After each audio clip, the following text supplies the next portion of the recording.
This way, Mrs. Urquhart.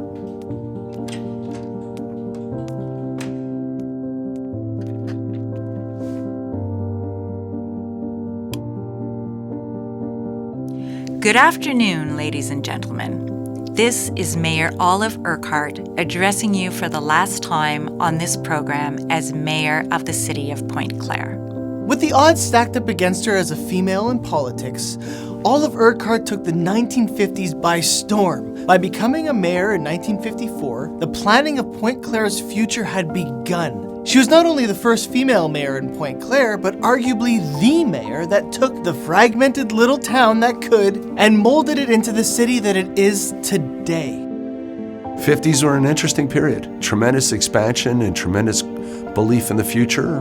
Confidence in the future was interesting. Much of the Pointe-Claire that you see today was the vision of a very specific group of individuals from a very specific period in time. It was the 1950s. The war was over, the baby boom was happening, and the concept of suburbia was at the doorstep of every major urban center across North America.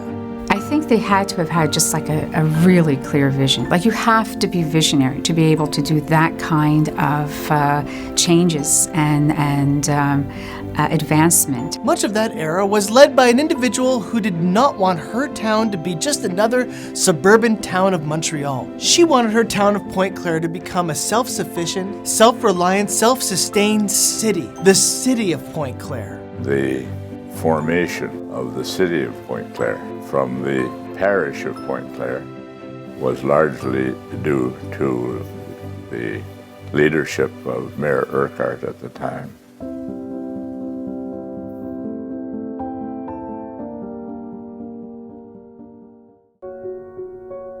Before serving 2 terms as mayor and 2 terms as alderman, or councillor as we refer to it today, Olive Urquhart was a housewife living with her husband Thomas and son Glenn in Valois. They had moved in 1935, and this is what Pointe-Claire looked like at that time.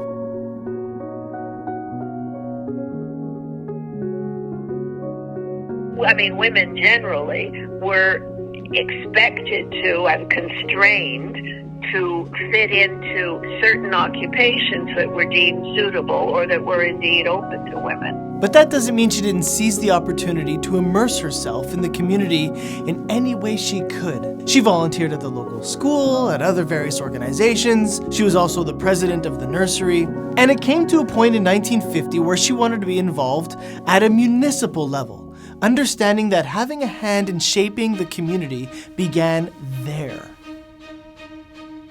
The saying that we deserve the government we get was never truer than of municipal elections. Olive decided to run for alderman, seat 3 Valois, just before Christmas of 1950, for reasons as simple as she put it, naturally being interested in my community. The local paper reportedly was ecstatic about the idea of having a female run for a political position, a mere 10 years after women got the right to vote in Quebec. They called it history in the making, and it wouldn't have done in our father's time to break precedent and attempt an invasion of what has now been completely a man's domain.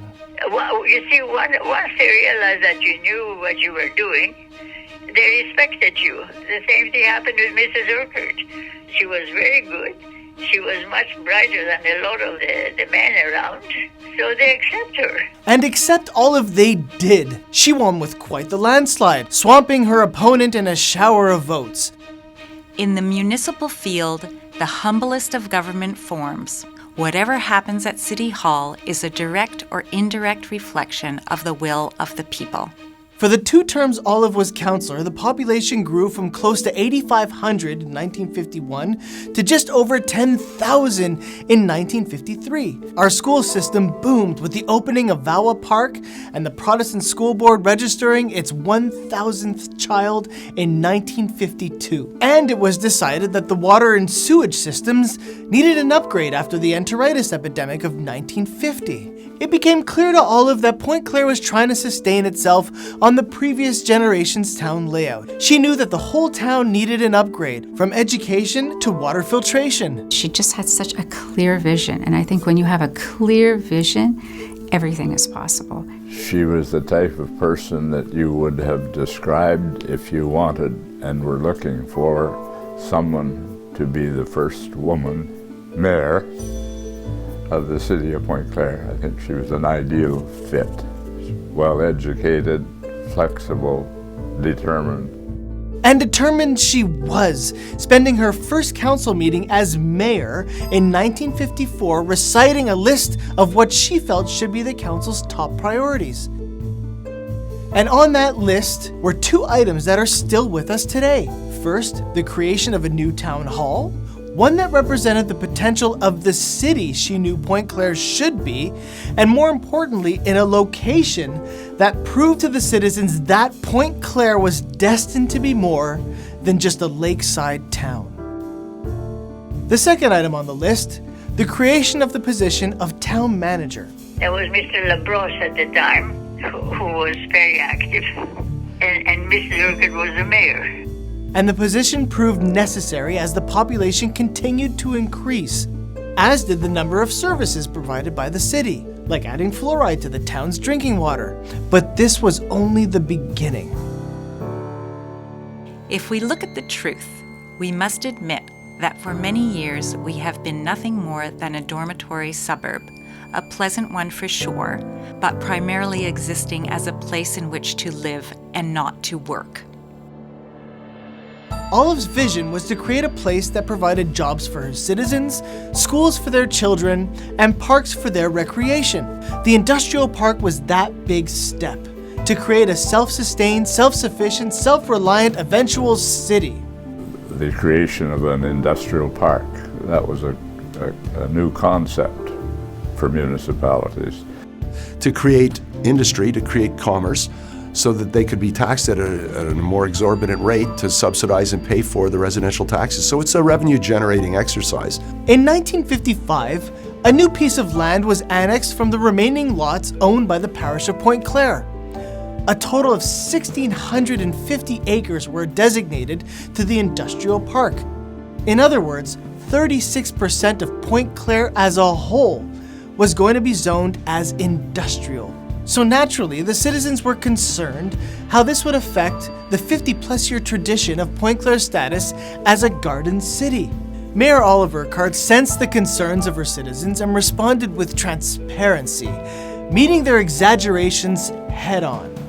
It appears to be an impression among some of our residents that we are creating a Charles Dickens monster of smoky darkness and endless chattering wheels and possibly even the return of child labor.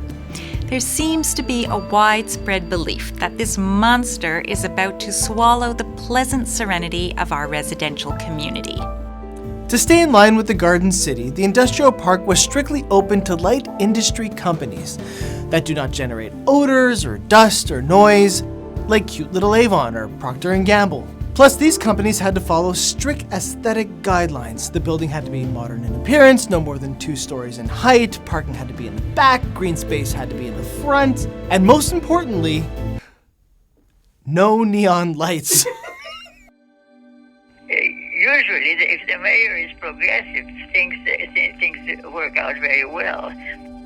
By the time Olive was in her second term as mayor, after serving as councillor again between 56 and 58, the industrial park she had fought so hard for was finally taking off. And at the top of the minutes of her first day of office as mayor again on Monday, February 10th, 1958 at 8:15 p.m., Pointe-Claire was officially referred to as the City of Pointe-Claire. Finally, Olive's vision was taking shape. Schools were built, residential areas, recreational areas, waste management, water filtration, commercial buildings, and the anticipation of a brand new highway was in the horizon. All as a response to the influx of the residents choosing Pointe-Claire as their home, as well as to accommodate a steady population growth as the industrial park continued to attract employment for their light industry. We in Pointe-Claire have much to offer, more perhaps than any other lakeshore municipality. Let us examine our assets. We have an attractive community in which to live overlooking a lake that may someday be clean as well as beautiful. We have fine schools and parks and swimming pools and sporting facilities, including a yacht club, a golf course, a curling club. We have a rapidly growing industrial park, which is attracting some of the finest light industry in Canada. All in all, we have a very well-planned and prosperous community. By no means perfect, perhaps, but a long, long way from being undesirable. She had to have amazing persuasive powers. She had to be able to get people to really give her the time of day. She made her terms pay off. I would love to be able to say I did even one of those things. Almost exactly 10 years ago, I entered politics in this city. And since that time, it has been my privilege to serve 2 terms of office as mayor. It has been my greater privilege to participate in the growth of this community.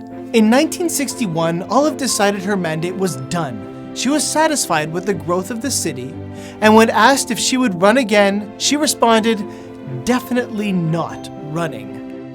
Olive was in Pointe-Claire politics for 10 years, and in that time, Pointe-Claire went from this to this. Let me remind you, in 1951, the population of Pointe-Claire was 8,600 residents, and by 1961, the population exceeded 22,000. What's the population of Pointe-Claire now? 33,000 and growing. I hope I may be forgiven for recalling some of the things which happened to bring this change about in the last 10 years. Not from personal pride, but from the pride in Pointe-Claire, and as a tribute to the many men and women who contributed so much. She was a very intelligent lady and very active and energetic. No, you don't have to attribute it to her uniquely, of course, but she was at the helm. The accomplishments of any team, whether it's a basketball team or a baseball team or a political team, the aspects of that are a combination of leadership and support for that leadership, and Olive Urquhart was a good leader. She was so far ahead of the curve on the industrial park, Stewart Hall, Lakeshore General. I am impressed and I'm in awe that she was able to make such big changes in Pointe-Claire. Her vision of a city was a place where people lived, where they worked, where they played, where they did business. And that was her vision, and Pointe-Claire is the result of that vision. These are some of the highlights of the past 10 years. But what of the future? This lies in your hands, ladies and gentlemen, because this is your city. Thank you.